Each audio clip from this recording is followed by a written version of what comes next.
Prontinho, pode iniciar. Bom, primeiramente, boa tarde, né? Meus respectivos alunos aí, vocês que vão ver essa gravação posterior, né? Posteriormente aí, vamos para nosso último, né? Encontro, né? Falar desse tema tão importante, né? Tão bom, né? Pelo menos para mim, sou meio suspeito para falar, né? Vim dessa área de produção e tudo mais, sobre as ferramentas da qualidade, né? A gente pode ver, ao longo do curso, a gente falou, assim, muitas das vezes, né, deixou bem frisado que uma ferramenta, né, trabalha com a outra, em conjuntos. E muitas dessas ferramentas vieram o quê? Vieram da indústria, principalmente a automobilística ali, né? Pegou lá dos tempos de Ford, né? Fayol, Eltomail, o pessoal, praticamente o pessoal, né, da administração, vamos falar assim, né? Trouxe lá da linha de produção, né, o que a gente chama Gemba, chão de fábrica, né, para ser usada nos processos administrativos de hoje, né, no gerencial de hoje, na gestão de hoje, né. Então, vocês vão ver que tudo, né, tem pelo menos o dedo, né, como eu costumo falar, dessas ferramentas, né, alguma coisa, um ponto em comum, né, que não é por acaso. Tem um traço daqui, um traço dali, mas assim, que a gente acaba, né, levando para a nossa vida e usando no dia a dia. Vou capturar vocês aqui, né, e a gente dá andamento à aula. Só um momento.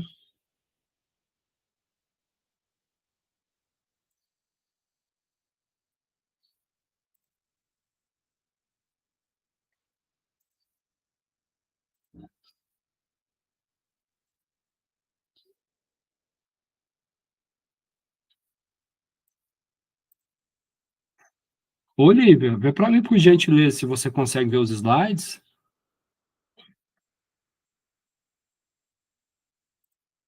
Eles estão aparecendo aqui para mim. Ah, sim. Está aparecendo para mim, vai dar certo. Bom, pessoal, né? Vamos dar só uma breve recapitulada, assim, porque tem um tempo que a gente falou das ferramentas, né? Assim, hoje a gente fecha esse ciclo, nós vamos ver 4 novas ferramentas, né? E vamos só dar uma recapitulada do que a gente viu aula passada, salvo engano, 3 ferramentas, ó.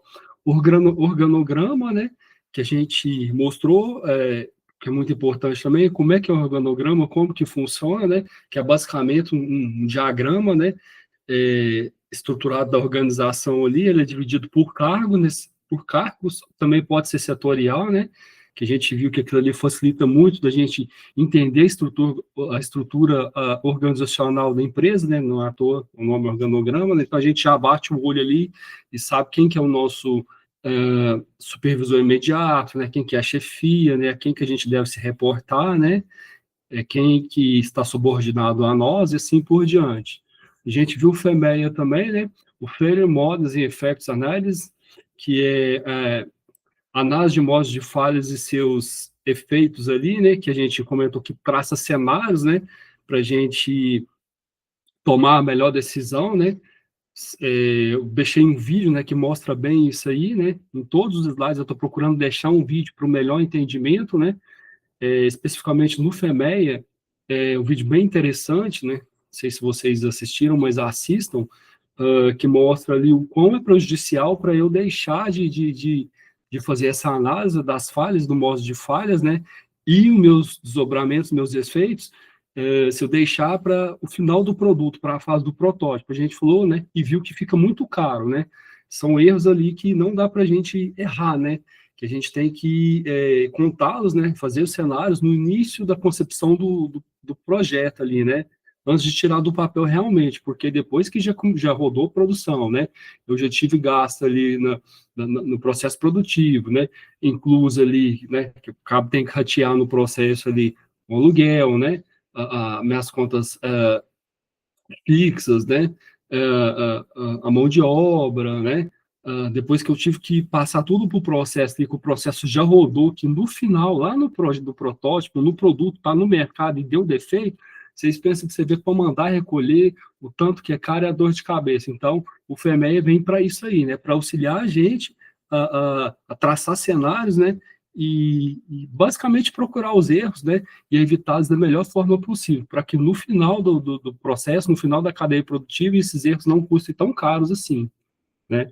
A gente viu ali também o desenvolvimento do FEMEA, como é que ele tem que ser feito, a parte de grupos, documentos, as etapas, né, do seu desenvolvimento, a gente comentou e viu tudo isso, né, a gente viu também a PQP, né, Advanced Production Quality Planning, né, é, planejamento avançado da qualidade, é, como é que a gente tem que tratar a qualidade, né? Como é que tem que ser feito, né? Como é que a gente faz todo o plano, né? Então, essas basicamente foram as ferramentas que a gente viu, né? Como é que elas se integram entre si, né? Eu tenho falado isso desde o começo, a gente não usa uma ferramenta só, mas várias ferramentas, né? E como é que se dá, como é que isso se dá da melhor forma possível, né? Para o desenvolvimento do produto, né? E lembrando, mais uma vez, que não é tão somente o produto, pessoal, que a gente pega a matéria-prima e faz transformação, é produto barra serviço, né? Que também faz parte do processo, vamos falar assim, né? Não é só o trabalhar da matéria-prima, né? O agregar valor e gerar um produto final. Não, não é tão somente isso, é também, entenda como serviço também, tá bom? Bom, isso a gente viu na aula passada, né? Para matar hoje, pessoal, o nosso terceiro encontro aí, vamos de mais 4 ferramentas aí, né? Que é o PAP, né? Desculpa, o PIPAP, P, P, A, PAP, né? PIPAP é muitas siglas, pessoal. A gente acaba, né, dando uma confundida. Então, é o PIPAP, né? Production Part Approval Process, que seria mais ou menos a tradução, é processo de aprovação de peças, né? E de produção. O que seria isso, pessoal? Seria, assim, um aval, né? É basicamente um aval, um pedido de compra, vamos falar assim, para a minha fábrica, para o meu processo, né? É uma licença, vamos falar assim, né? É um pedido de compra, falar assim, ó, tá aqui o pedido, pode produzir, né? É uma formalização do que eu tenho que produzir. Ah, Frank, por que acontece isso? Basicamente, pessoal, para não se produzir errado, para evitar o desperdício, né? Para ter uma produção mais enxuta, do que a gente chama de linha ali, que a gente chama de lean, né, na produção, fazer mais com menos, né? É para evitar, no final das contas, o retrabalho, que é tanto ruim para um lado, como para o outro lado também, né? Assim, porque atrasa todo um processo, vamos falar assim. Então, esse é um aval, né, para se fazer a produção, para se startar a produção. E tem lugares assim que não começa a produção enquanto não tiver alinhado basicamente isso, pessoal. Principalmente com clientes, fornecedores, né? E, assim, entra no mérito do custo mesmo, né? De fazer certo desde a primeira vez, né? Que a gente viu isso lá nas definições da qualidade. Não sei se vocês estão lembrados lá na primeira aula, né? Que a gente viu algumas definições da qualidade, né? Fazer certo desde a primeira vez. Então, vocês podem observar, né? Que as coisas são meio assim interligadas com as outras, né? Ferramentas de qualidade, a qualidade em si, né? E processos gerenciais, de gestão e tudo mais, vocês podem ver que faz tudo parte do mesmo mundo ali, do mesmo conglomerado. PIPAF, né, que a gente falou, a gente vai ver, MSA, né, Measurement System Análise, né, análise de medição, análise de sistema de medição, né, a tradução. E o que é isso, pessoal? A gente faz a análise, né, de coisas críticas a serem medidas, principalmente no operacional, né? Não pode ter muita variação, né? Que a gente trabalha numa margem de tolerância ali, e não pode ter muito uma variação nem para baixo nem para cima, tem que ser o padrão, né? Por isso que tem que padronizar, tem que ser o correto. Já pararam para pensar como seria se tivesse uma variabilidade muito grande, o trabalho que ia dar, né? Com matéria-prima, com máquina, equipamento, as especificações que teriam que ser trocadas toda hora, né? Então, tudo isso, pessoal, na indústria tem um padrão, né? E essa ferramenta, MSA, Measurement System Analysis, né? Análise do sistema de medição, que é a que nos ajuda a fazer essa análise da medição, principalmente em 2 quesitos, pessoal. Repetitividade, né? E reprodutibilidade, né? O famoso RR. Por quê? é uma análise que eu faço com o operador treinado, né, em uma determinada situação, às vezes ele é velho de casa, né, está muito tempo na máquina, e outra com outros operadores, para ver se aquela metodologia de trabalho, né, se aquele item analisado, aquele item que está sendo medido, ele não tem uma variação maior que 30%, porque se tiver, aí é problema, né? Então, essa ferramenta, MSA. Metodologia, outra ferramenta, metodologia, 8 disciplinas ou 8 passos, né? Que seria como se fosse o nosso ciclo PDCA, que a gente já viu, Plan, Do, Check, Action, só que dividido em 8 passos, tem mais coisinhas, né? E o famoso 5S. Então, essas são as 4 ferramentas para a gente fechar a nosso encontro de hoje, né? Eu dei só como diz, uma breve apanhado aqui, vamos lá.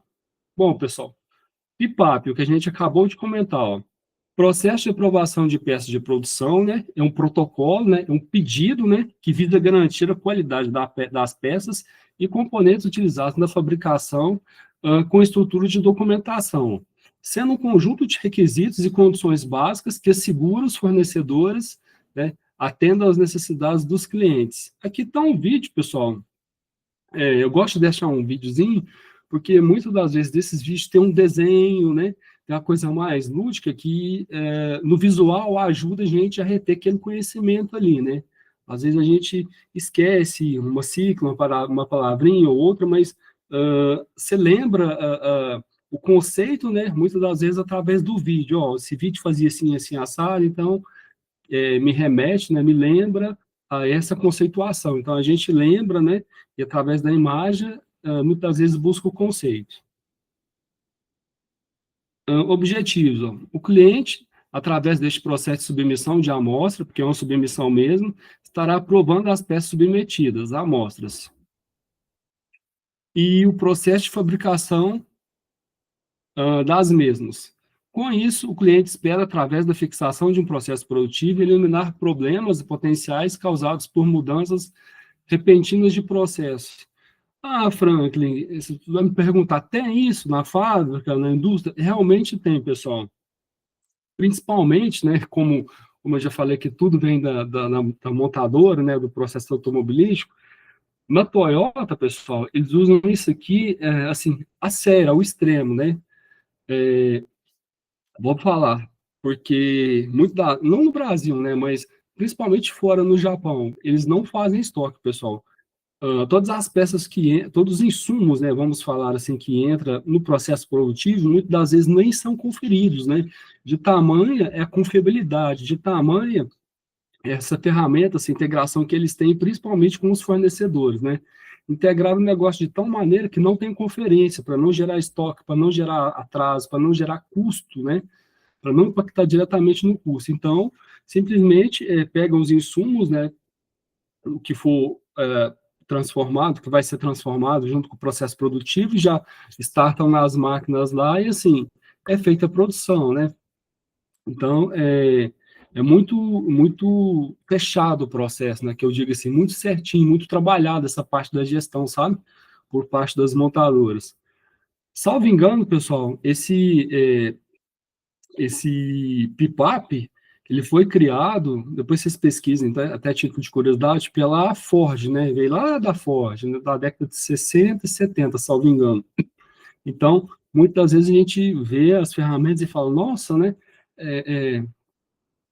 Interessante a aplicabilidade, o uso, mas a gente vai ver que é ferramentas antigas, né? Do uso lá da indústria, né?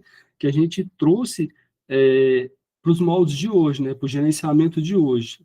Ah, Franklin, por que eu vou usar uma ferramenta de 40 anos atrás? Simplesmente, pessoal, porque funciona, porque dá certo, porque melhora o processo. Então, é isso. Algumas características, ó. Quando devo usar o PIPAP? Peça o conjunto novo, alterações de engenharia, correção de discrepância. Bom, pessoal, tem que usar? Deve usar. Por quê? Como é que você vai provar, né, pessoal, sem ser por escrito, sem ser por uma forma comprobatória, né, que eu pedi para mudar alguma característica de uma peça, né, ou fiz alguma alteração na engenharia aqui, ou corrigi alguma coisa. Então, através do PIPAP, ele me dá um aval, né, por escrito, é um documento por escrito, principalmente, de uso dessa ferramenta, né, que me formaliza, né, que me resguarda eu fazer a alteração, eu fazer a alteração que eu quero fazer, né, e principalmente receber o que eu estou pedindo, né, de alteração no papel ali, né, então é para isso. Quando devo comunicar com o cliente para quando devo me comunicar com o cliente para saber da necessidade de submissão de um PIPAP? Alteração da matéria-prima, alteração de fornecedor, alteração no processo de fabricação. Então, pessoal, tudo que tiver que ter alguma pequena mudança, né, colocar uma observação, alguma pontualidade, né, ou com o intuito, assim, de alguma validade, né, de rever o processo, vamos falar assim, né, porque de tempo em tempo tem uma revisão do processo, né, mesmo que não tenha mudança no processo, mas o documento tem que mudar. Por quê? Para falar que ele foi revisto. No caso de uma auditoria, vai procurar essa revisão, né, então eles batem o olho e falam assim, opa, isso aqui não foi revisto, esse processo aqui tem 10 anos e não teve nenhuma atualização, teve 5 anos, 3 anos, não tem atualização, né? Tem um ano, não atualizou. Então, por isso essa importância, pessoal, de sempre até manter os arquivos atualizados.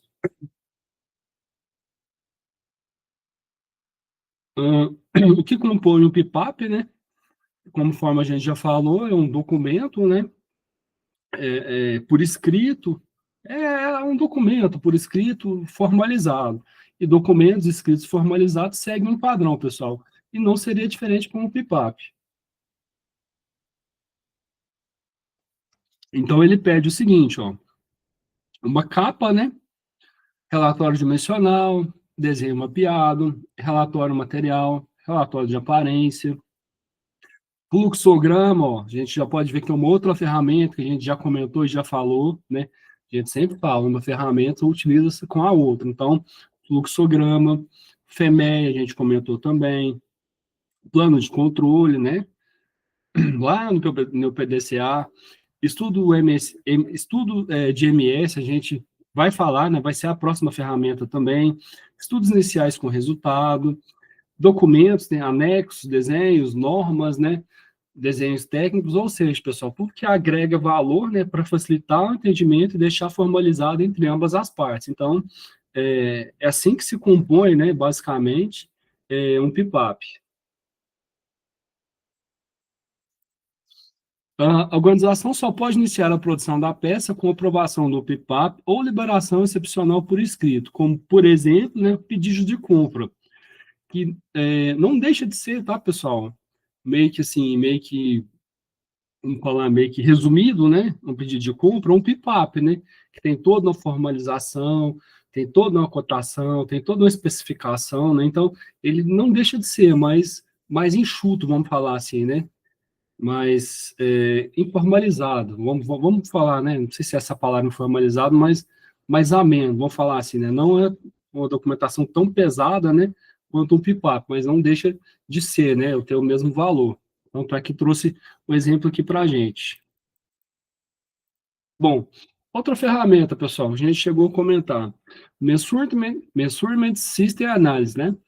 Análise do sistema de medição, né? Então, o que que é? Consiste em um método, né? Então, o manual da qualidade aqui, um objetivo para avaliar a validade no sistema de medição e minimizar os fatores que contribuem para a variação do processo, ou seja, fatores ambientais, a temperatura, umidade, né, e fatores humanos. Ou seja, pessoal, é uma maneira que eu tenho de fazer análise dos meus sistemas de medições, conforme a gente comentou. É confiável o meu processo, ou minha máquina, a forma com que eu faço a medição, ou que eu trabalho ali, né, ou com os equipamentos que eu tenho. Então, através dessa ferramenta, né, é uma maneira de eu fazer essa análise da medição, né, com que eu opero, com que eu trabalho. Então, este método utiliza a ferramenta científica para determinar a quantidade de variação contribuída pelo sistema de medição.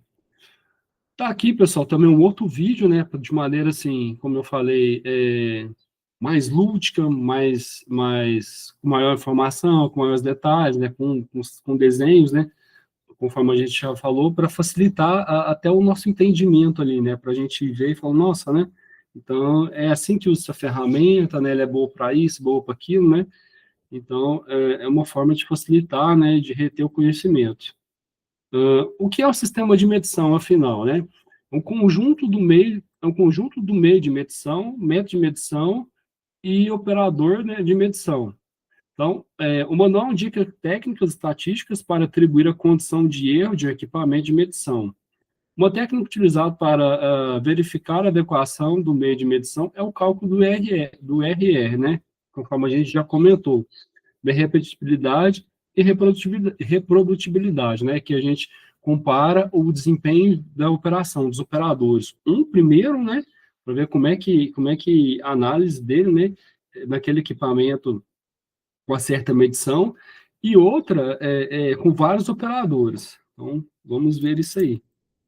Não trouxe o cálculo, pessoal, né, para a gente ver e destrinchar o cálculo, a matemática aqui, mas assim, só para vocês verem que existe, né, o importante é vocês terem o conhecimento dessa ferramenta, né, ver para que serve, né, e como é que ela funciona.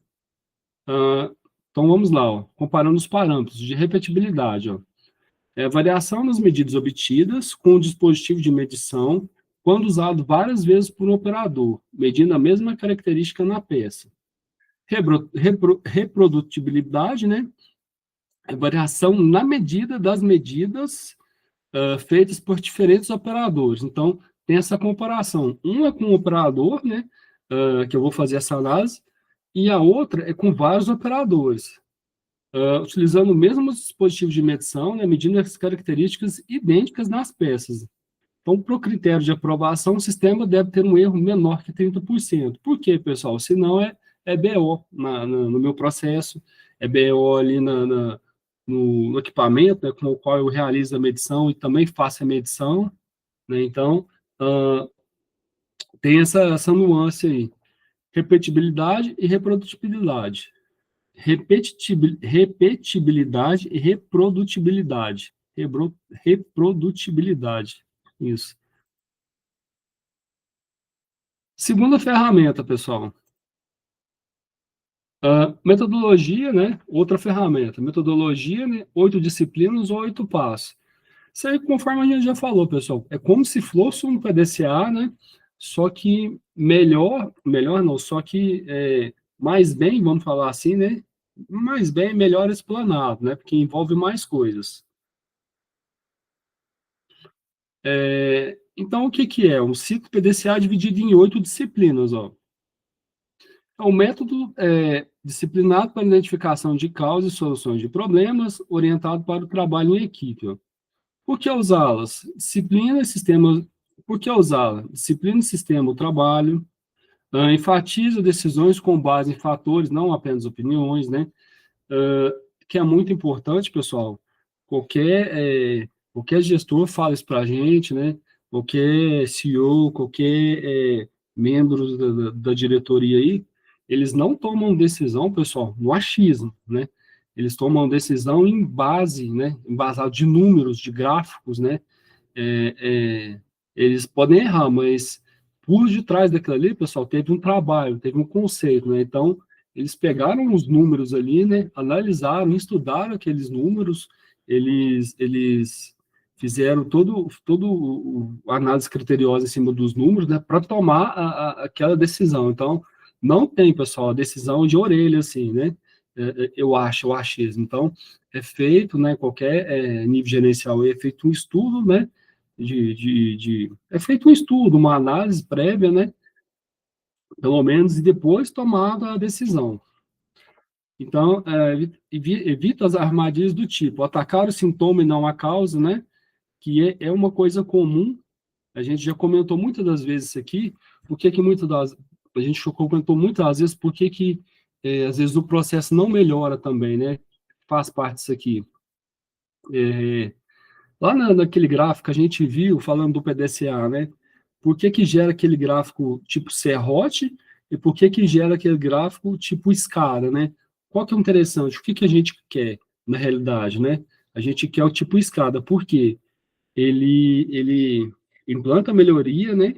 Segue a melhoria, procura buscar, né? E está sempre implantando uma outra melhoria, né? E assim por diante, melhorando. Então, isso, graficamente, a gente, né? viu como escada ali, gera um gráfico escada para nós, está sempre subindo. E por que que muitas das vezes gera esse gráfico serrote? Porque acham um problema, né? Atacam o problema, muitas das vezes é só o sintoma, né? Não na causa raiz igual está aqui, e não implementam, né? Tem essa falha de não implementar. Então, gera esse gráfico, a gente viu lá na primeira aula, se eu não me engano, no ciclo PDCA, que gera esse gráfico de serrote. Na hora de fazer melhoria, dar continuidade à melhoria, né, em vez de atacar a causa raiz, ataca principalmente o sintoma, né, não efetivando a melhoria de fato, vamos falar assim. Então, gera muitas vezes para a gente, né, a gente vai ver um relatório inicial, né, e vai ver por que que não conseguiu melhorar, porque não implementou as melhorias, né, de maneira que as melhorias eram pontual. Isso nos remete a pensar isso aqui, ó, atacaram muitas vezes o sintoma e não a causa raiz, né? Por isso, está aqui também, né, como o porquê usá-las, atacar o sintoma e não tão somente a causa raiz. Implantar as mesmas soluções repetidas vezes.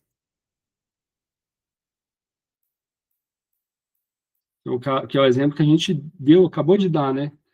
Melhorei um processo, né? Então tem que sempre buscar a melhoria daquele processo, né? É um ciclo, pessoal, não é à toa que é ciclo PDCA, e é sem fim. Acha o problema, ataca, procura atacar a causa raiz, não o sintoma, melhora, né? E assim começa de novo o ciclo. Faço o planejamento, faço a secagem, a ação, né? E, e continuo o ciclo de novo. Plan, do, check, action. Ação, de novo, melhoria, ação. E é um ciclo sem fim.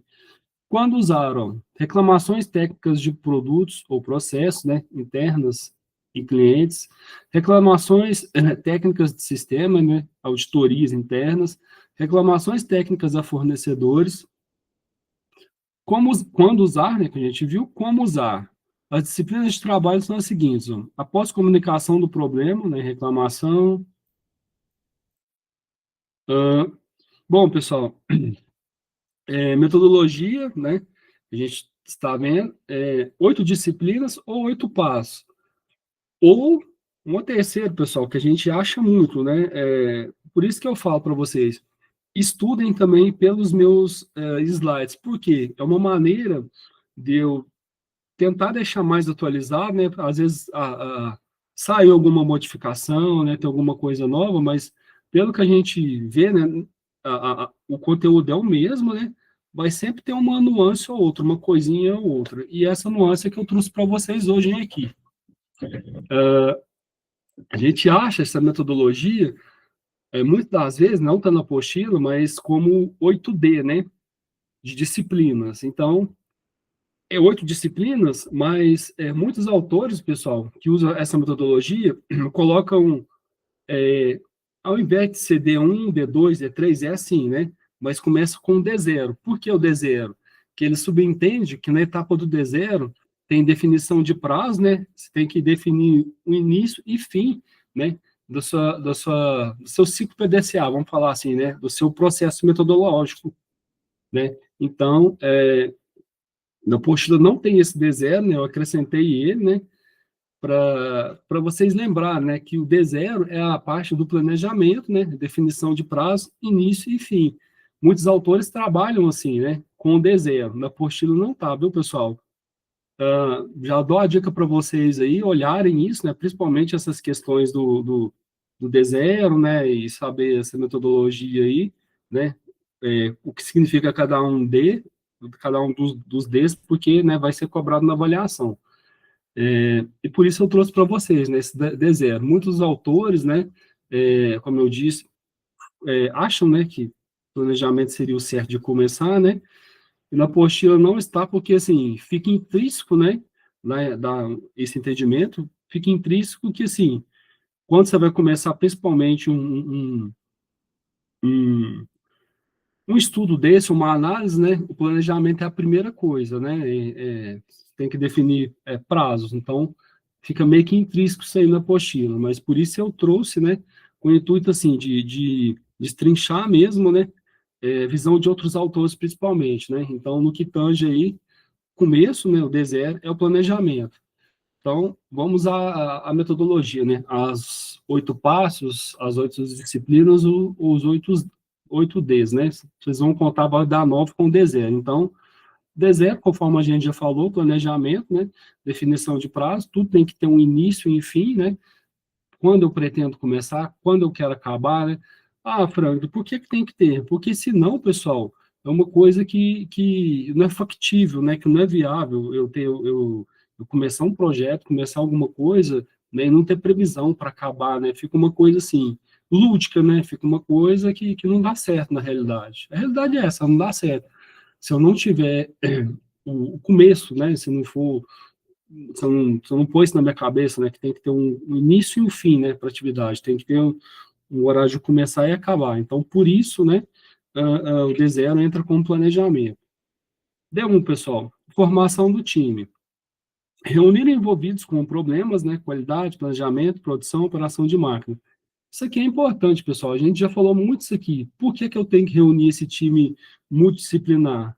Porque, pessoal, fica mais fácil, muitas das vezes, de eu atacar e ver o problema, né? É os brainstorms da vida aí, outra ferramenta. A gente, muitas das vezes, a gente vê o problema, né, somente, ou tão somente com a nossa ótica, né?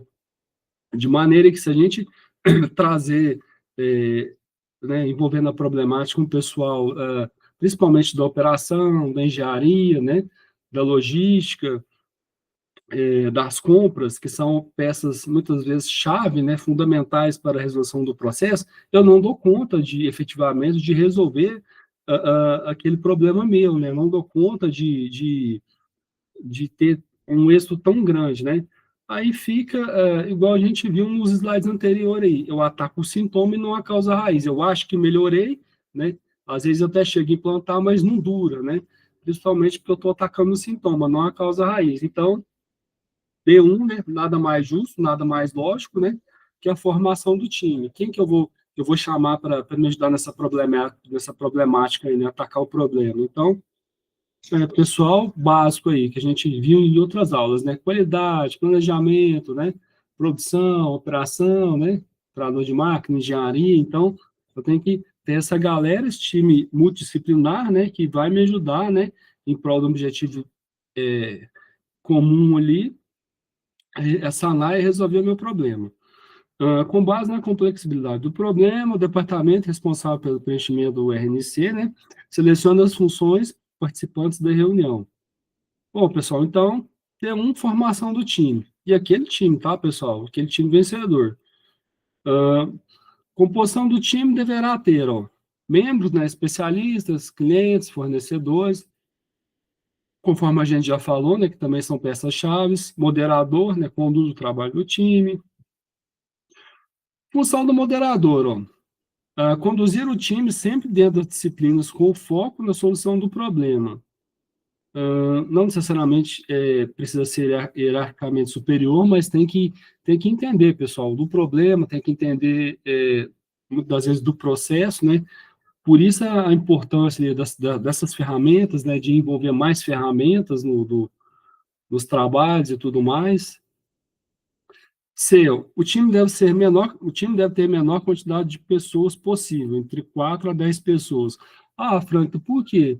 Porque senão, pessoal, se perde o problema, né? Se perde no mar de gente ali. E cada um vai dar a sua ideia, né? E não desprezando, mas vira uma bagunça quando tem muita gente. Tem mais gente para olhar, mais cabeças pensando para administrar, e realmente é complicado mesmo, né? Então, a apostila traz para a gente o certo é entre 4 a 10 pessoas. D2, ó, descrição do problema. O problema deve ser descrito de forma adequada para atingirmos um bom efeito na análise. Algumas perguntas que devem ser feitas para a identificação do problema.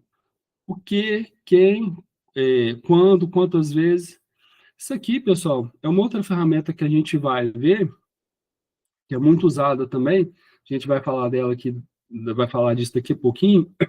Quando a gente vai levantar um problema ali, uma causa raiz, que a gente usa aquele famoso ou diagrama Chical, ou causa raiz, ou espinha de peixe, isso tudo é o mesmo diagrama, tá, pessoal? É outra ferramenta também. Para se determinar a causa raiz, né, depois que eu tracei minhas causas raízes ali, eu antes de chegar depois que eu tracei minhas causas raízes, mas antes de chegar na definição mesmo, eu uso o que a gente chama de 5 porquês, né? Então, é basicamente isso aqui, pessoal. Por quê? Por quê? Por quê? Por quê? Por quê? De maneira que eu vou perguntando os porquês, né? Vamos falar assim, toda a vida, né? Tentando fratificar ao máximo, tentando extrair o máximo o porquê daquele problema, por que tem acontecido aquilo, ou aquilo outro, né? De maneira que eu vou perguntando o porquê, porquê, porquê, porquê, porquê, até quando eu não chegar mais na resposta do porquê, lá, né? Quando isso acontecer, vai ser minha causa raiz do problema, né? Então, eu vou ter a definição, né? Eu vou começar a ter a definição do meu problema, por que que deu errado. Ah, aconteceu isso, por quê? Ah, porque esse assim é assado. Por quê? Ah, porque não deu tempo. Ah, por quê? Ah, porque o carro quebrou. Ah, por quê? Porque eu não fiz revisão. Ah, por quê? Porque o óleo estava errado. Ah, por quê? Por que o óleo estava errado? Então, de maneira que a gente vai levantando os porquês, porquê, todos os porquês, a gente chega, né, na causa raiz. Então, aqui eu só peguei um gancho para falar dessa descrição do problema, né? O que vai ajudar a gente são as perguntas, né, para problemática aqui. O que, quem, quanto, quantas vezes.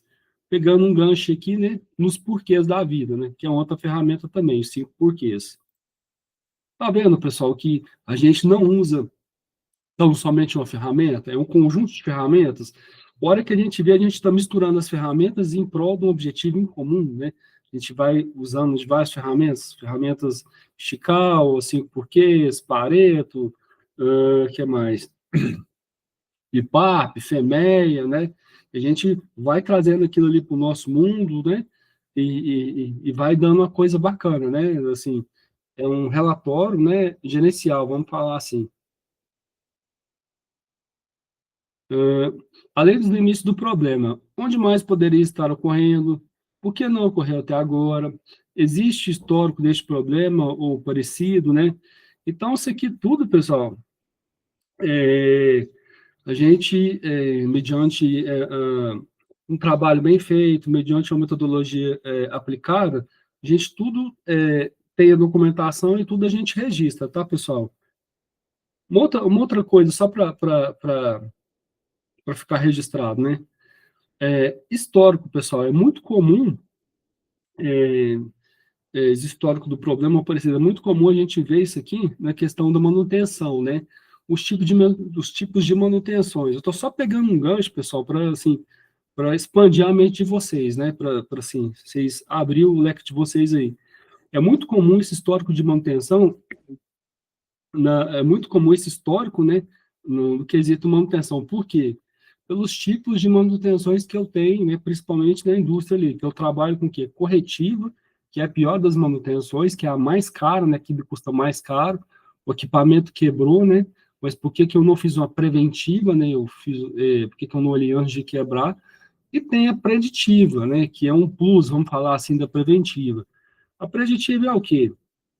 É no sentido de eu prever, né, de eu predizer a falha, né, de eu ter um histórico, um levantamento. Ah, aquele rolamento está rodando aquela máquina, aquele motor lá, sei lá, faz 300 horas, né? Pelo histórico que a gente tem de determinado rolamento, determinada peça, determinada correia, a gente sabe que aquela correia ali roda 300 horas, mas está quase dando o período de trocar. E aí, vai trocar agora, vai trocar na próxima parada, né? Se quebrar o motor, quanto que vai nos custar ele parado, nós temos a peça de reposição. Então, tudo isso, pessoal, é tudo calculado, tudo pensado, conforme a gente falou, tudo analisado, né? Tudo checado. Às vezes é melhor rodar até a falha, estourar, do que parar agora, interromper um processo produtivo, e é mais caro, né? Parar agora ou deixar para parar depois, enfim. Por que que eu estou falando isso? Porque isso, pessoal, normalmente, né, no termo da manutenção ali, a gente vê, principalmente na preditiva, no sentido de prever, de predizer, a gente tem um controle, pessoal, a gente tem um histórico do problema, né? A gente já tem uma percepção do que vai acontecer, já espera por isso.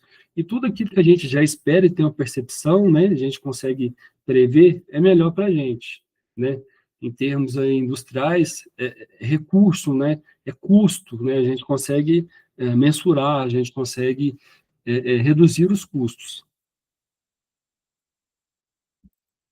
E aí, pessoal, depois vocês me falam, eu estou viajando muito na aula, não estou, né?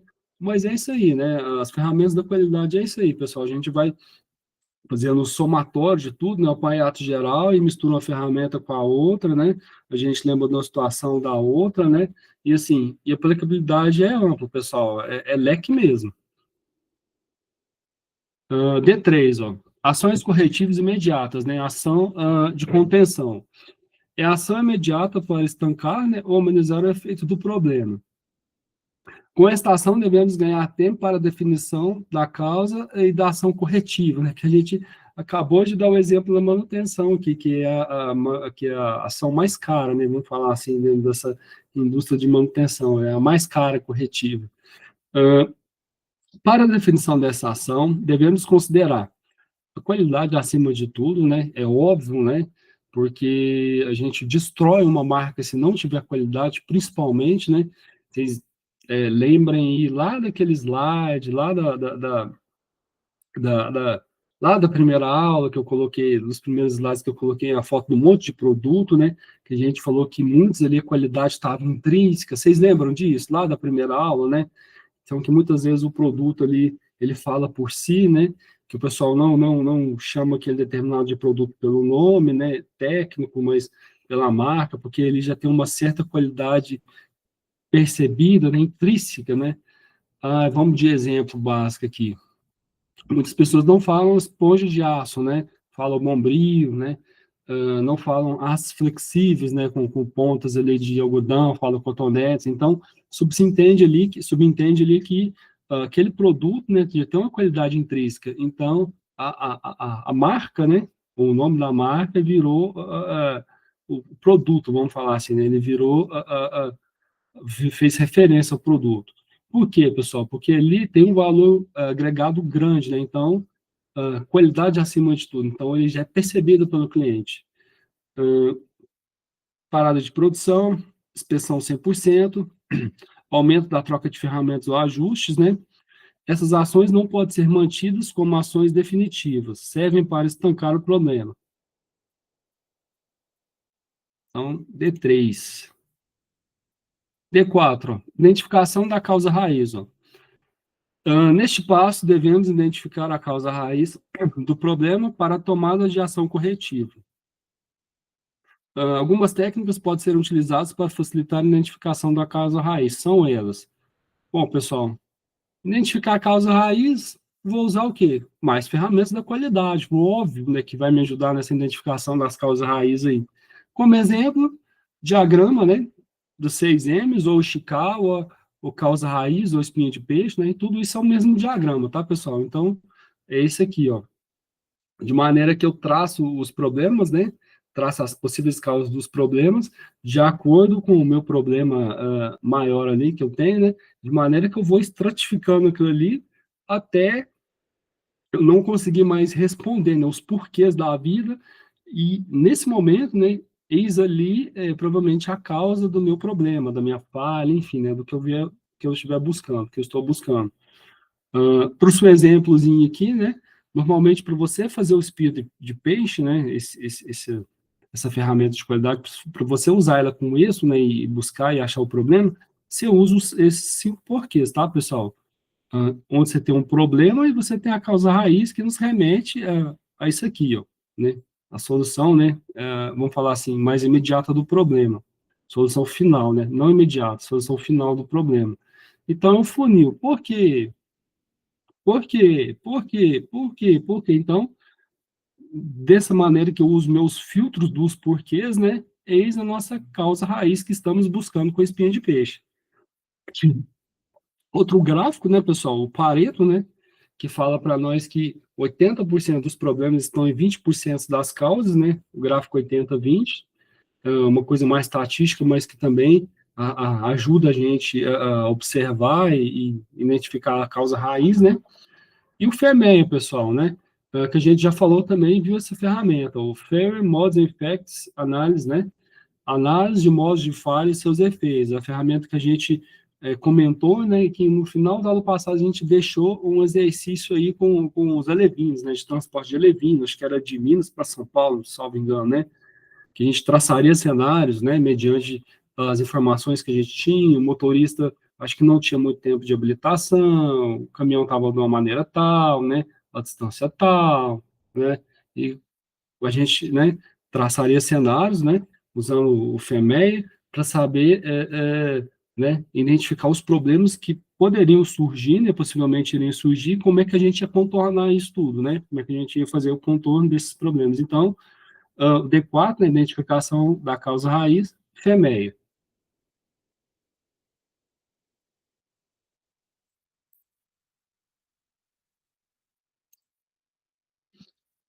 Através deste modelo, identificar a causa do problema, né, através de 6 áreas que envolvem vários processos. Essa atividade facilita a identificação da causa raiz. Ó. Para a identificação da causa raiz, devemos efetuar os 5 porquês, né, conforme a gente falou e comentou agora há pouco.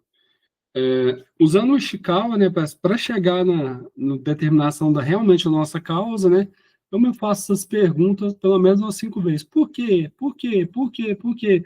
Né, a hora que eu não conseguir responder mais, né, é bem provável que eu já esteja próximo ou isso seja a causa, né, uma das causas da minha, da meu desalento aí, né, vamos falar assim, causa do meu aborrecimento. A partir do problema, iniciar o questionamento até não obter mais resposta. O gráfico de Pareto é, indica, através de barras, né, por exemplo, os tipos de defeitos. Atacando a maior incidência do problema, podemos identificar as causas potenciais, inclusive para os outros defeitos. Ó. Causas como falha humana, né, falta de treinamento, deve ser evitada. A atuação deve ser sistemática e não pontual. Que a gente já falou, né? A gente não pode atacar, né? Ou atacando só as causas, né? Tem é, só os sintomas, tem que ser as causas, porque senão não adianta, não resolve, né? Senão entra naquele gráfico que a gente já falou. A gente faz a melhoria pontual, né? Mas não se sustenta, né? É o que a gente disse. O gráfico escada e o gráfico serrote. Se houve falha humana, por exemplo, devemos questionar o porquê que o homem falhou. Isso é verdadeiro, tá, pessoal? Eu também sou da área da segurança, né? É, a gente deve evitar ao máximo a falha humana. Por quê? Ah, Franco, por que você tem que não pode conjecturar isso? Pode, mas você não pode simplesmente fazer essa análise por cima, fria, né? Porque, como estou falando, a análise vai ficar por cima, né? Eu realmente não fiz a análise do meu problema, não ataquei a causa raiz, eu ataquei o sintoma, né? Houve uma falha humana, mas por que houve a falha humana? O operador no dia estava bem, né? Tinha problema familiar, dormiu bem, né? Como é que está a situação financeira dele? Então, isso tudo influencia, pessoal. Não só no contexto de segurança do trabalho, que influencia bastante, né? Ou você não sabe como influencia, né? Vidas, né, estão em jogo por causa disso, mas no quesito fabril, né, industrial também influencia. Então, essas causas como falha humana, né, falta de treinamento, é raso, né? A gente vê assim, foi dispensa, né? Dispensa porque foi falha humana. Não é bem assim, tá, pessoal? Hoje a gente consegue olhar isso com outros olhos, né? Para atacar a causa raiz, né? Não tão somente os sintomas, né? Que a gente vem falando aí, tem falado.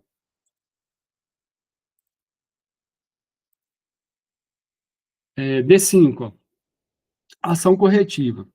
Identificando a causa raiz do problema ou a causa mais provável, deve-se atuar de forma efetiva, né? Conforme a gente tem falado, falou agora há pouco. Não tão somente atacar o sintoma, né? Mas a causa raiz.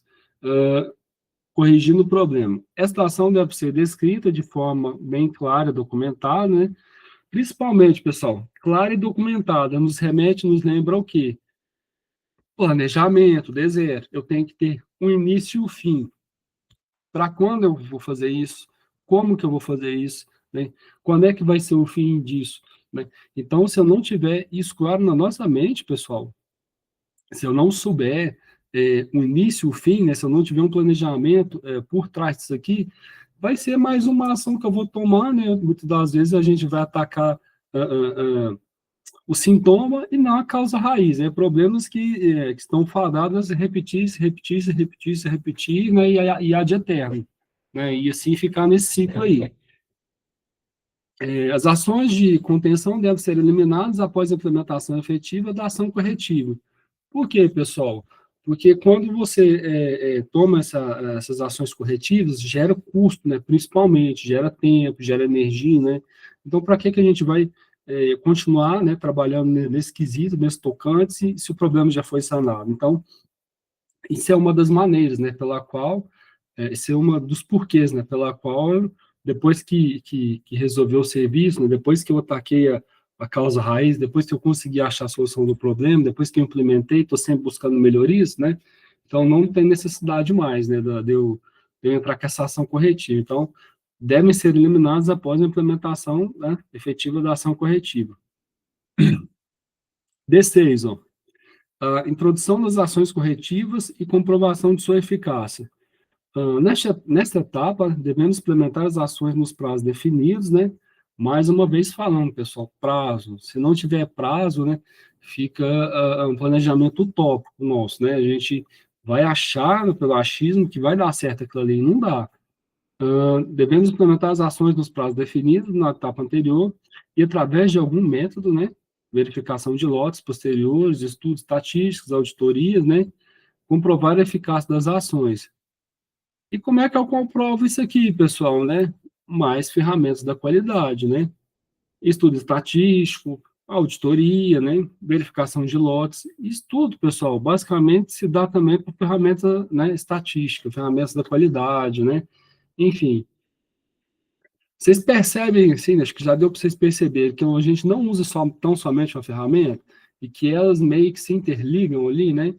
É um conjunto delas, né, que vai nos dar a sustentabilidade na tomada de nossas decisões. Então, vocês conseguem enxergar isso aí, né?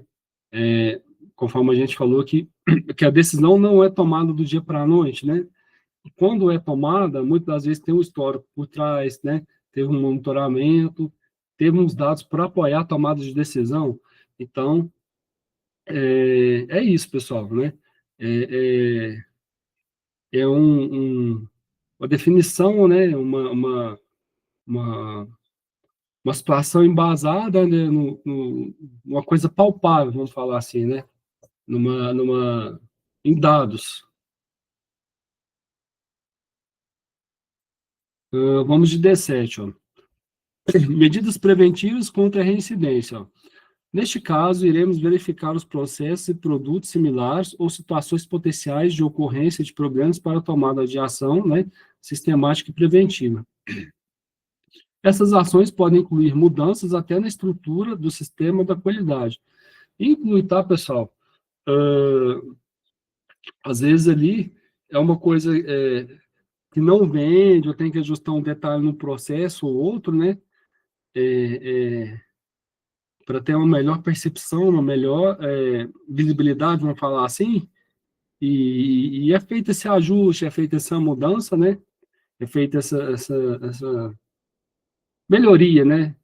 E assim a coisa passa a fluir. Ah, Franklin, né? Você vai perguntar para mim, me dá um exemplo. Quer ver um exemplo no marketing disso aqui, pessoal? O pessoal mais velho, às vezes, que vai ter acesso a essa aula, né? Que está fazendo essas aulas aí, meus alunos, eles vão lembrar, né? Uns 30 anos atrás, não sei, de um determinado refrigerante que não vendia, né? Vamos levar para o nível do marketing, vamos falar assim, para exemplificar, ficar mais fácil. Refrigerante que não vendia de jeito nenhum, né? Ruim de venda. Aí, o que fizeram, né? Através das medidas preventivas, né? Contra a reincidência, né? Reincidência do quê? Da não venda, implementaram na propaganda o espírito do tio aí, né? Do elevador. Aí não vou falar o nome do refrigerante, mas vocês já devem ter matado aí, né? Então, viram isso aí, né? Por que não estava vendendo? Por que estava tendo uma falha, né? Assim, no processo, vamos falar assim, né? Da cadeia de produção ali, por que não estava vendendo, né? E viram que não tava legal, né? A qualidade do produto com o marketing que ele mostrava. Então, implementarem o espírito do tio no refrigerante e daí para cá, né? Até hoje a gente vê dele no mercado, né? Já tem vendas dele. Isso aí já tem uns 30 anos. Então, só a título de vocês verem, né, que essas medidas preventivas contra a reincidência, né, ela cabe em qualquer setor, né, vamos falar assim, em qualquer demanda, né, que a gente tem ali, seja na operacional, seja por logística, seja por marketing, né, seja por qualquer outro tipo de coisa dentro da indústria aí. Então, só a título, assim, de exemplo, né, só a título de exemplo eu trouxe essa lembrança aí, né, para a gente compartilhar. D8, ó, apresentação, né, D8 e o último deles. Apresentação dos resultados, ó. Nessa última etapa, devemos apresentar os resultados para a equipe com o reconhecimento do trabalho, avaliação dos ganhos obtidos e potenciais para melhoria, né? Isso aqui, pessoal, lá no D8, né? Isso aqui é a fase da comemoração, né? Vamos falar assim, né? Ou não, né? Apresentar os resultados, né? Ou eu vou comemorar, né? Ou a gente vai comemorar, ou vai ficar preocupado, né? Mas, pelo menos, assim, muitas das vezes com relatório do que melhorar, né? Do que a gente vai fazer para os erros não se repetirem, né? E isso, pessoal, conforme a gente viu nas ferramentas aqui, é com base em relatório, com base em gráficos, né? Com base em tudo, pessoal. Então, de maneira que eu rodei o meu PDCA aqui, né? Vamos falar assim, entre aspas, dividido em 8 partes aqui, fiz meus 8 passos, né? Vou olhar na minha parte final ali, a apresentação dos resultados, né? Eu vou chorar, né? Ou vou de alegria, ou vou chorar de preocupação com o que eu tenho que arrumar, né? As duas coisas acontecem. Isso aqui, pessoal, se eu fosse destacar no texto aqui, ó, potenciais para melhoria, tá? É conforme a gente já falou e tem falado, né? A gente não pode esquecer isso aí. Nosso ciclo PDCA lá no gráfico escada, né? E o gráfico serrote, né? O que é pior? O serrote. O que é melhor? A escada. Por quê, pessoal? Conforme a gente já falou, muitas vezes atacam tão somente o sintoma, não a causa raiz, né? Então, não vê que aquela melhoria foi pontual, né? Que os problemas se repetem, né? Não investe em mais melhoria, né? Então, sempre vão ficar nesse quadro eterno de melhora, passa um tempo, piora, passa um tempo, melhora, né? Vão ficar assim, né? E esse tipo de comportamento, pessoal, frente ao mercado bastante globalizado que a gente tem, onde a informação chega muito rápida, né? A concorrência é muito predatória, é ruim, né? A empresa muitas das vezes não consegue se sustentar no mercado por causa disso, né? Então, porque não enxergou esses potenciais, né, para melhoria. Né? Exemplo, Frank. Me dá um exemplo disso aí que você está falando. Lá no dos primeiros slides, conforme a gente já comentou aí dos nomes referenciais às marcas aí, né? Um, um, um, um exemplo clássico comum da gente falar é aquela Kodak lá, ó, né? Que a gente viu no começo desse primeiro encontro aí, né? Falou da Kodak, ela não acreditou, né, nos potenciais que a humanidade vinha avançando, né, do mercado para a melhoria, não acreditou que o mundo seria digital, né, tal qual é hoje, né. Hoje falar um negócio desse, né, é uma coisa impensável, né, numa era que a gente está vivendo que as tecnologias estão cada vez mais disruptivas aí, cada vez a gente vê uma tecnologia que nos impacta, né, e impacta assim, nossa, né, como é que a inteligência artificial está tão avançada, né? Como é que a gente tem um chat aí para responder tudo para a gente, né? E como é que eles estão construindo esses humanoides aí, né? E estão colocando a programação dentro deles que, né? Dentro de muito em breve vai substituir o homem, né? Já está substituindo, mas vão substituir cada vez mais, né? Então, através disso aí, pessoal, né? Através dessas melhorias, né? Dessas melhorias, né? Então, a gente sempre tem que deixar a margem, né, tem que sempre acreditar, tem que sempre trabalhar, né, esse potencial para melhoria. Foi uma das coisas que a Kodak não fez, né? Na década de 90, ela era. A gente já falou disso, mas só para dar uma contextualizada aqui. Na década de 90, ela era a líder de mercado, né, no quesito máquina fotográfica, né, no quesito filmes, né, no quesito ali era a Kodak, né? A Kodak dominava a maior parte do mercado, mas ela não acreditou que o novo vinha, né? ela não vislumbrou potencial para melhoria, né? Ela não acreditou que daí poucos anos, 2, 3 anos à frente aí, o digital estaria em alta, né? Vamos falar assim, para nunca mais sair, né? Ela não acreditou nisso. Foi indo até, salvo engano, 2003, ela encerrou o mercado ali, né? Se hoje vê, né? Tem Kodak, mas não era tal qual antigamente, né? Que ela era tão forte. Até hoje a gente vê falar nela, mas não tanto quanto, né? Era na década de 90 ali. E é assim com tudo, pessoal. O mercado é predatório, várias empresas nascem e morrem, mas se não abrir os olhos para isso aqui, ó, potenciais melhorias, né? Se não investir nisso aqui, a empresa fica para trás, né? É, a concorrência engole, né? E assim, o mercado anda, né? A fila anda e a empresa, né, não consegue sobreviver no mercado.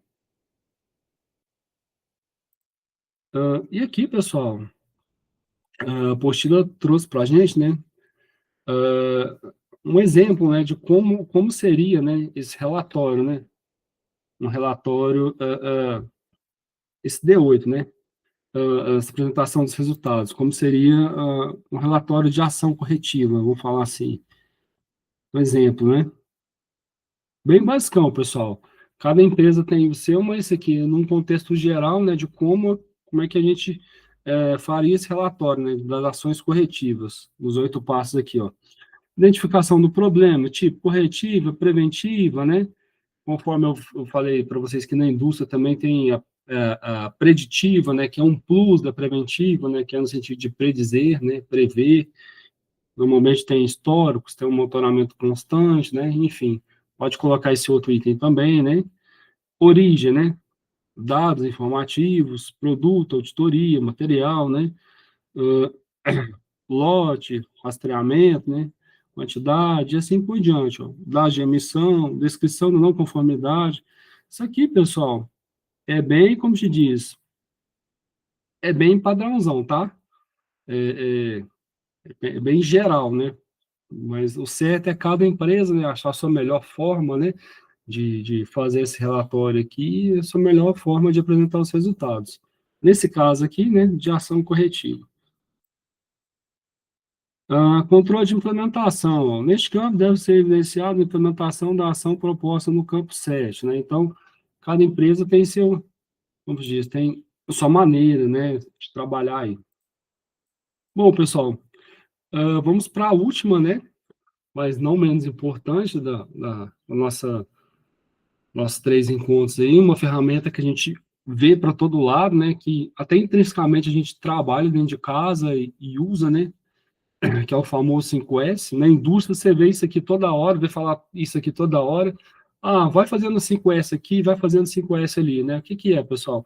É você limpar sua bagunça, né? Vamos falar assim, sua atividade ali, né? E zelar, né? Pela atividade que você está fazendo e melhorar seu ambiente de trabalho, né? Então, uh, 5S, pessoal, é uma técnica japonesa, né? Origem no Japão ali, de trabalho, né? Assim, que surgiu para mostrar como é que você vive num ambiente de trabalho, né? Harmonizado, limpo, né? E deixando o trabalho fácil e agradável de ser executado. O programa 5S é uma técnica japonesa, né? Origem Japão, que auxilia o homem na organização e limpeza, né? De tudo aquilo que está à sua volta. Pode ser aplicado nas empresas, lar ou comunidade. Aqui, pessoal, um videozinho também, né? Conforme a gente já falou, bem lúdico, bem ilustrativo, mostrando como é que é o 5S, né? O programa é chamado 5S por causa das iniciais das 5 palavras que começam com a letra S, tá, pessoal? Palavras japonesas aí. Seiri, né? Que é o senso de utilização.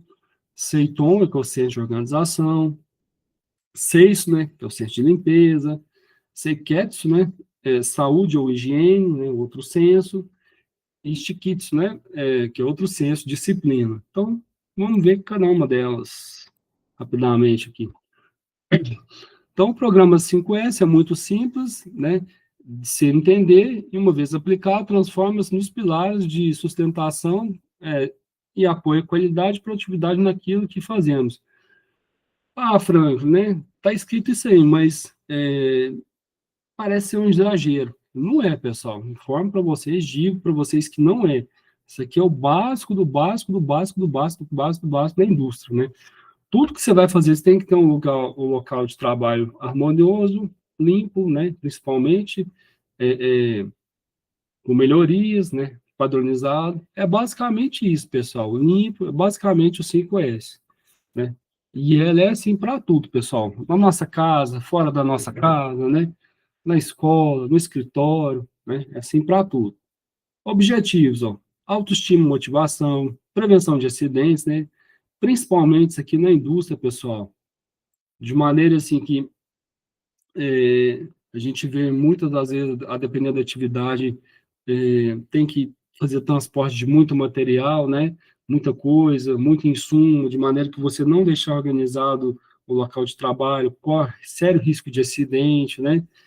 Risco de perfuração, risco de entorse, né? E vários outros riscos ali, né? Traumas diversos associados à falta dessa limpeza adequada, né? A falta dessa prevenção. Redução de tempo, né? E tempo é custo, né? A gente sabe disso. Melhoria da qualidade, né? De vida, do produto, ambiente, né? Lar, trabalho, comunidade, incentivo à criatividade. Ou seja, pessoal, nada mais agradável do que trabalhar limpo, né? De maneira geral, tá, pessoal? Não quer dizer que, né?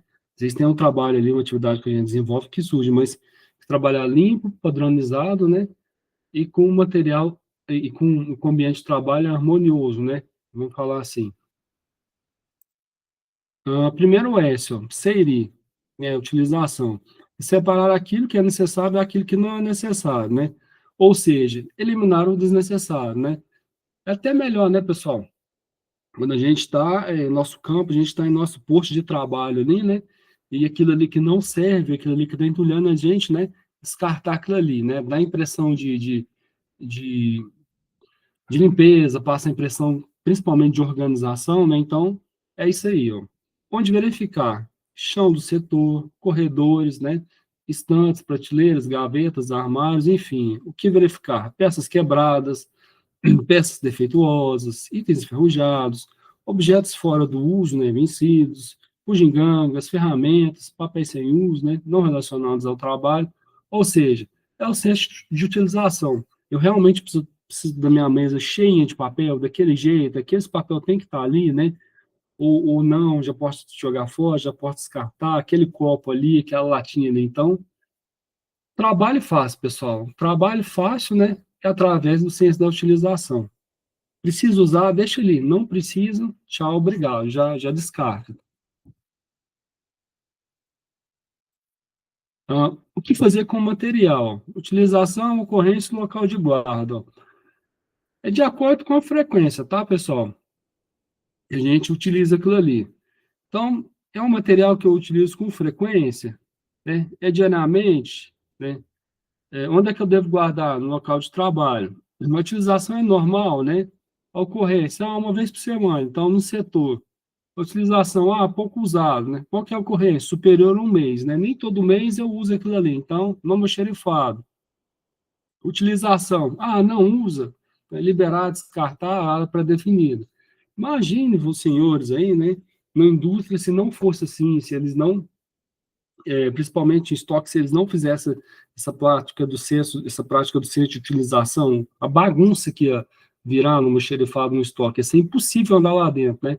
Então, o que não usa, tchau, obrigado, o que usa, né, pouco, o que demora mais para pegar, mais no fundo, o que tem maior recorrência, maior giro mais na frente, para facilitar, né, pegar o que for requisitado, enfim, né? Então, é nesse sentido. O benefício do senso de utilização, né, o CIRI, eliminação de estoques desnecessários, né, tudo isso, pessoal, a gente ganha em custo, tá? Liberação de espaço, eliminação de movimentos adicionais, né? Movimentos adicionais, pessoal. Ford viu isso aqui lá na década de 1900 e bolinha, não vou lembrar certinho, mas viu isso aqui. Ele foi o primeiro CEO, vamos falar assim, né, da indústria, a ver que o tempo que os colaboradores perdiam para buscar as peças, né, para a linha de montagem ali, era um tempo inútil, né? Então, ele foi o precursor das correias transportadoras. As peças vinham até os colaboradores. Para quê? Para eliminar, né, movimentos adicionais, para ganhar tempo, né? Porque tempo é dinheiro, tempo é custo. Então, né, para que eu vou pegar uma chave, mandar para pegar uma chave 50 metros, se a esteira pode me trazer, né? Se eu tenho um carrinho que fica do meu lado ali. Então, olha a visão, pessoal, que ele teve lá na década de 40, se eu não me engano, década de 20, lá 1900 lá vai bolinha, olha a visão que ele teve, né? E até hoje é assim, pessoal. Por quê? Porque se sabe que tempo adicional é custo adicional. Facilidade para eliminação dos materiais, facilidade para alteração do layout, ganho de tempo na procura de objetos, enfim. Esse foi o nosso SEIRI. Seitona, senso de arrumação, segundo S. É arrumar aquilo que é necessário, né? Identificando tudo, de forma que qualquer pessoa possa localizar facilmente. Cada coisa deve ter seu nome. Deve haver um lugar para cada coisa, né? Um local para cada coisa em seu lugar. Tudo deve estar de fácil, tudo deve estar de fácil acesso, né? Ou seja, pessoal, é trabalho fácil, né? É o trabalho fácil, é o trabalho, como se diz, é o trabalho que rende, né? Então, é nesse sentido, ciência de arrumação. Benefício: elimina as causas de acidentes, né? Previne os desperdícios, mantém o estoque no mínimo necessário, garante a boa aparência do setor, impressiona o cliente, né? E bom ambiente de trabalho, que a gente já falou, o ambiente de trabalho fica harmonioso, né? O trabalho rende, né? Prazeroso. Então, nesse sentido, pessoal, trabalhar no ambiente de trabalho, né? Com arrumação.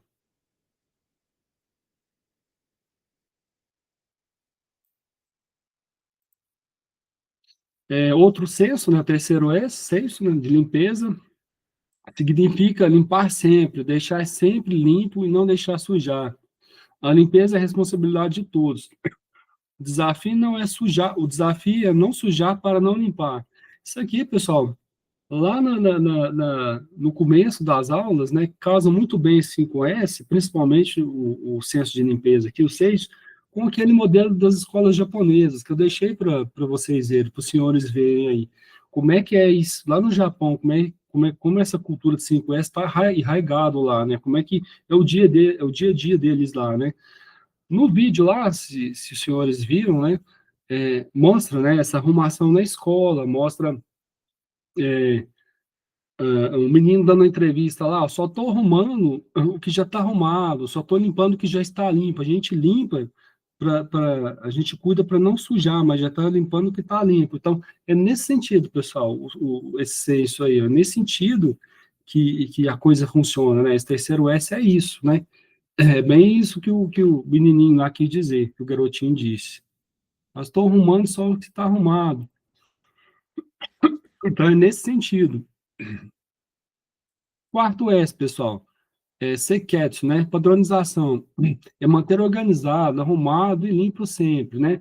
Chegar no quarto S é saber manter o nível de organização e limpeza atingidos, né? Padronizar, pessoal. Vocês veem que torna fácil, torna agradável o trabalho quando é padronizado, né? Quando eu já tenho a destinação certa daquele material, quando eu já sei o que fazer, né? Então, é nesse sentido. Quinto S, né? O quinto e último S, ó, Shiketsu, né? Shitsuki, centro de disciplina. É, é a disciplina consciente, né? De que cada um de nós sem fiscalização para mantermos e praticarmos constantemente aquilo que está determinado, né? O 5S deve ser modo de vida. E realmente pessoal, meio que intrinsecamente a gente, né, com toda a nossa cultura que a gente tem, né, como se diz, né, com as nuances que a gente tem de culturas para culturas, né, a gente meio que intrinsecamente faz isso. Quem que gosta de deixar sua casa desorganizada, né, não padronizada, uma bagunça, né? Ninguém gosta, pessoal. Eu tenho certeza que na casa de vocês é certinho, igual na minha. Tem a gaveta lá dos talheres, né? Garfo de um lado, né? Só garfos, facas de um lado, colheres do outro, né? Então, é assim, pessoal, né? Vocês se sentem melhor, né? A coisa flui, o ambiente de trabalho é outro, né? Isso vai para o lar também, tá, pessoal? Fica harmonioso, fica fácil de trabalhar, fica fácil de pegar, sabe onde está, né?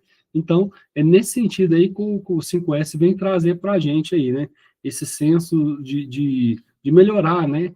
Vamos falar assim, no nosso ambiente de trabalho. Reciclagem. Associada à prática do 5S, pode ser aliada à reciclagem de lixo. O trabalho de separação é reciclagem. O trabalho de separação e reciclagem é de extrema importância para o meio ambiente e para a cultura da sociedade. Essa atividade pode ter iniciativa própria, da própria organização e pode auxiliar em diversas entidades de coleta seletiva de lixo. E é assim, né, pessoal? Toda indústria que a gente vai tem essa reciclagem, né? Tem as cores das destinações corretas dos objetos lá, né? Vermelho, plástico, azul, papelão, amarelo, metálico, né? Verde, vidro, né? Não é assim? Normalmente não é assim? Então, é nessas condições, pessoal, né, que se deve ser, né? Reciclar ali, né? Como é que eu trago isso para o conceito de casa? Plástico com plástico, né? Papel com papel, né?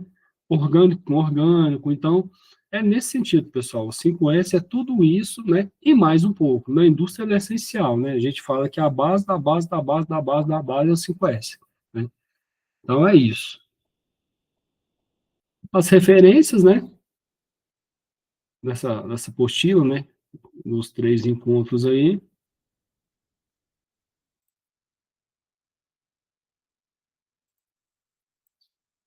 Bom, pessoal, é isso, né? Qualquer dúvida aí, pode estar me perguntando, né? Pode ser por e-mail, né?